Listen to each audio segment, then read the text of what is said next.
ఒక కోడిగుడ్డు తింటే దాని ద్వారా లభించే స్థూల పోషకాల విషయానికి వస్తే 72 క్యాలరీల శక్తి ఉంటుంది, 7 గ్రాముల ప్రోటీన్ ఉంటుంది, 5 గ్రాముల కొవ్వులు ఉంటాయి, కార్బోహైడ్రేట్స్ 0, కొలెస్ట్రాల్ 220 మిల్లీగ్రాములు. కానీ కొంతమంది కొలెస్ట్రాల్ రాకుండా ఉండాలని తెల్లసొన కొందరు తింటే పచ్చసొన కొందరు తింటున్నారు.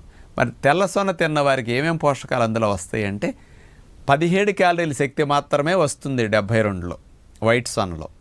అలాగే 4 గ్రాముల ప్రోటీన్ వస్తుంది, కొవ్వు రాధిక, కొలెస్ట్రాల్ రాధిక. ఇక పచ్చసొనలు అయితే మరి 55 క్యాలరీల శక్తి, 3 గ్రాముల ప్రోటీన్, 5 గ్రాముల కొవ్వు, 220 మిల్లీగ్రాముల కొలెస్ట్రాల్. ఇవి మొత్తం పచ్చసొనలోకి వస్తాయి అన్నమాట.